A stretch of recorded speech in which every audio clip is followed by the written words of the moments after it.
Garbage वाला money bag.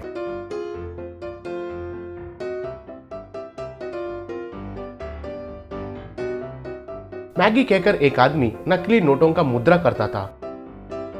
उनको मोटू कहकर एक असिस्टेंट रहता था। मैगी 1 करोड़ का नकली नोटों को 10 लाख में कुछ चोर लोगों को बेचता था। मैगी करेंसी मशीन से निकले हर नोट को चेक करता था। अगर नोट अच्छा प्रिंट नहीं होता था, उनको बगल में रखता था। उन नोटों को डंप यार्ड में ले जाकर वहां उनको जला देता था। उसी गांव में पिंगले कहकर एक गार्बेज वाला रहता था। पिंगले रोज घर घर जाकर कचरा इकट्ठा करता था।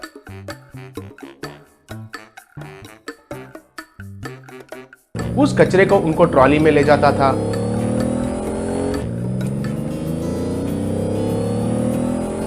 उनको डंप यार्ड में फेंक देता था। एक दिन पिंगले का पत्नी मनीषा, क्या है ये घटिया जिंदगी, पैकर्स एंड मूवर्स की जॉब कहकर मुझे शादी किया। गीला कचरा और सूखा कचरा को अलग करके मूव करने का जॉब कहकर मैंने नहीं सोचा। ठीक है, जो हो गया सो हो गया।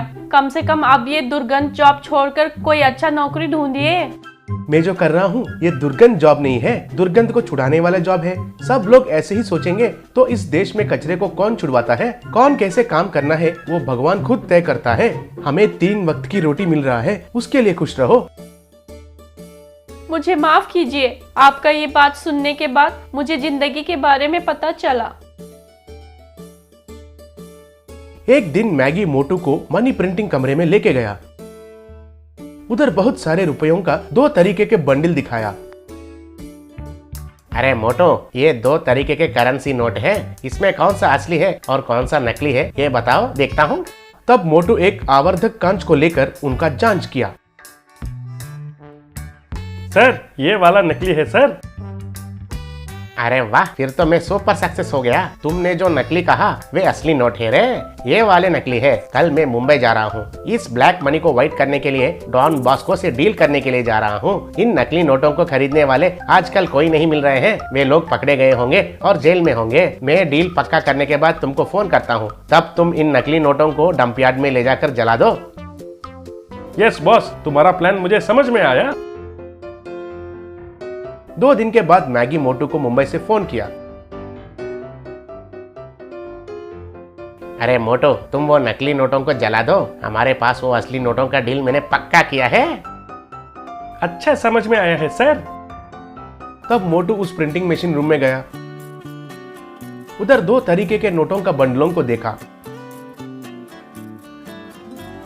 अरे, इसमें कौन सा नकली नोट है भूल गया। ऊपर से मुझे ये भूलने का बीमारी है। पिछले बार बॉस ने जो दिखाया वो याद नहीं है। ठीक है, जहाँ तक मुझे याद है ये नकली नोट है। कहकर असली नोटों को थैली में बांधा। उनको डंप यार्ड में ले जाकर फेंका और माचिस के लिए ढूंढा। अरे, माचिस भूल गया हूँ। गांव में जाकर माचिस खरीद कर आने के लिए बहुत टाइम लगेगा। फिर भी इतने सुबह सुबह दुकान कौन खोलेगा? कैसे भी ये तो नकली नोट है, कुछ नहीं होगा। पहले जाकर अच्छे से सोता हूँ, सोचा। कुछ देर के बाद पिंगले उधर आया।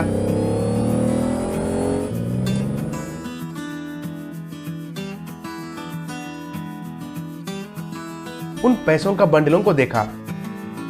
हे भगवान, आप जानबूझकर मेरे ऊपर दया दिखाया है स्वामी। ये तो आपका माया है, नहीं तो इतने सारे पैसे कचरे में कैसे मिलेंगे? कहकर आसमान के ओर देखकर प्रणाम किया। उन पैसों को उनका ट्रॉली ऑटो में लेकर गया।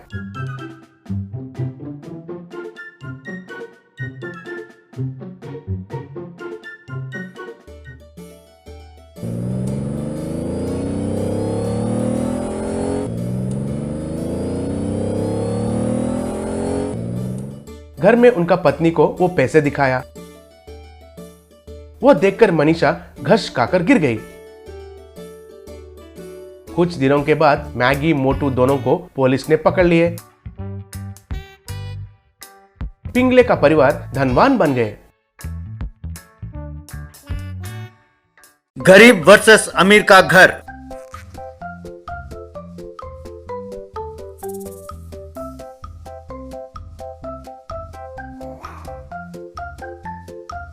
अयोध्या नाम के गांव में सुखराम नाम के व्यक्ति के श्रीधर और श्रीकर नाम के 2 बेटे थे। श्रीकर बहुत समझदार था, लेकिन श्रीधर और उसकी पत्नी फिजूल खर्ची करते थे। एक दिन शराब पीकर घर लौट रहे श्रीधर से सुखराम, अरे कमबख्त, कभी तूने ये भी सोचा है कि तेरे बीवी बच्चे हैं? अरे अपने भाई से सीखो। जायदाद के बंटवारा होने के बाद उसने कितने पैसे कमाए हैं। ना ही नहीं, बहुत बढ़िया घर बना रहा है, आधा घर पानी में और आधा घर जमीन पर। तो मैं क्या करूं? अब देखो, हर बार मैं जब पी कर आता हूं तुम मुझे यूं तंग करते रहोगे तो मैं ये भी नहीं देखूंगा कि तुम मेरे पिताजी हो। मैं तुझे कुत्ते की तरह काट काट कर चबा जाऊंगा, कह देता हूँ। वाह वाह। ये बात सुनकर श्रीधर की पत्नी जानकी, भाऊजी आजकल ये पागल हो गए हैं, नहीं तो बड़े छोटे की समझ ही नहीं है। आजकल इन्होंने शराब भी पीना शुरू कर दिया है, मुझे कुछ भी खरीद कर नहीं देते। अरे देखो, मेरी मर्जी है, मैं पीऊंगा। वैसे शराब की बोतल 1000 रुपए की है, पर तेरी साड़ी तो 30,000 से शुरू होती है। अरे अभी तुम्हारे पास 5-6 साड़ियाँ हैं, क्या ये काफी नहीं है? अरे मुझे आराम से शराब भी नहीं पीने देते।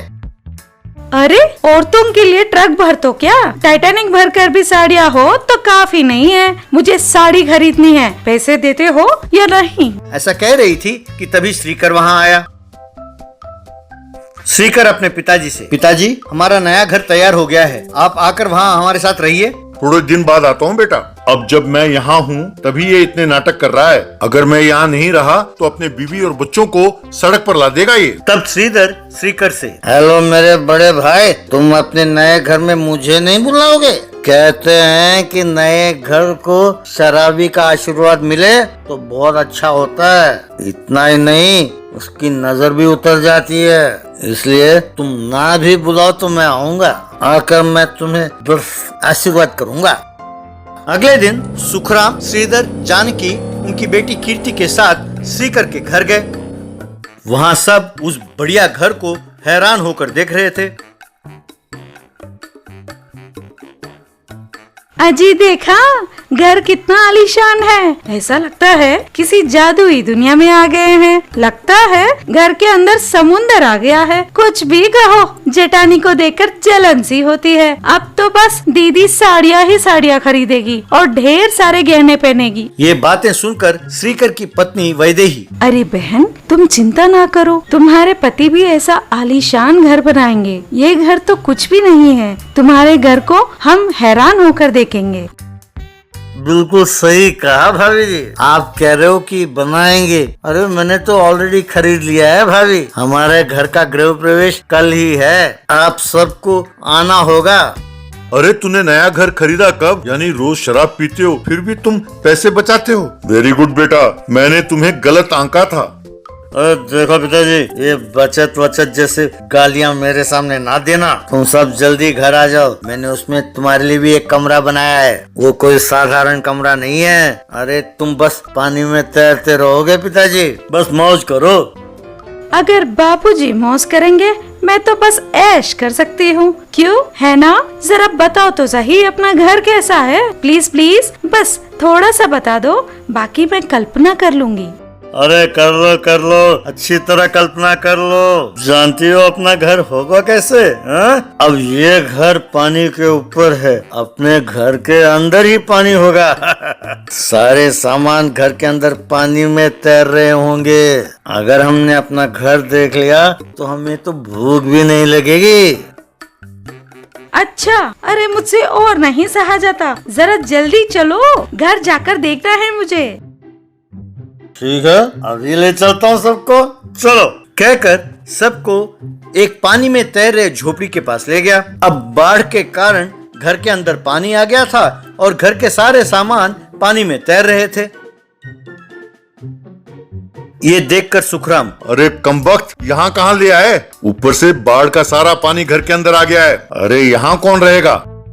मैंने क्या कहा था पिताजी? अरे तुम्हारे बहू के साड़ियों और गहनों के लिए मेरे बहुत उधार हो गया है। अब उधार चुकाने के लिए अपना वो पुराना घर, इसके गहने, साड़ियाँ सब बेचा और ये घर खरीदा है। तो अब से हमें पसंद हो या ना हो, हमें यहीं रहना होगा। जाओ, आप अपने कमरे में जाके सो जाओ। अरे शराबी कमीने, अरे तेरे उधार चुकाने के लिए मेरे साड़ियाँ और गहने सब बेच दिए और इस घर में रहने को कहते हो। अरे कमीने, मेरी साड़ियाँ और गहने ना हो उस घर में मैं कैसे रहूंगी? हे भगवान, अब मैं यहाँ नहीं रहने वाली, मैं मायके चली जाऊंगी। देखा पिताजी, मुझे उल्लू बना के कैसी कैसी बातें सुना रही है। जब मैं उसे साड़ियाँ खरीद के देता था, गहने खरीद कर देता था, तब मैं भगवान था, पर अब मुझे गाली दे रही है। देखो पिताजी, कम से कम आप तो उसे समझाओ। अब नए घर पे नारियल फोड़ के खाना बनाने के लिए कहो पिताजी। हाँ हाँ, क्यों नहीं, नारियल फोड़ूंगी तुम्हारे सर पर। अरे तुम पैसे तो बचा नहीं सकते तो तुम्हें क्या जरूरत है पत्नी और बच्चों की? कहकर अपनी बेटी को लेकर वहाँ से चली गई। जानकी के जाने के बाद श्रीधर से सुखराम, अरे बेटे, तुम कैसे रहते थे, अब तुम्हारा ये क्या हाल हो गया है बेटा? मैंने सोचा था कि तुम्हारा भविष्य बहुत उज्जवल है और तुम तो अपने पत्नी और बच्चों को रास्ते में ले आए। तभी पास खड़ा श्रीकर, पिताजी आप चिंता ना करो, ये सब जानकी को सबक सिखाने के लिए मैंने और भाई ने मिलकर ये नाटक किया है। अब जिस घर का गृह प्रवेश हुआ था वो घर श्रीधर का बनाया हुआ है, मेरा घर भी वैसा ही है। ये बात आपके और जानकी के अलावा सबको पता है। अब शुक्र है भाई, मैं तो टेंशन से ही मर जाता। अब जानकी को अपने मायके में जितने दिन रहना चाहती है रहने दो, जब वो बदल जाएगी तब उसे घर ले आते हैं।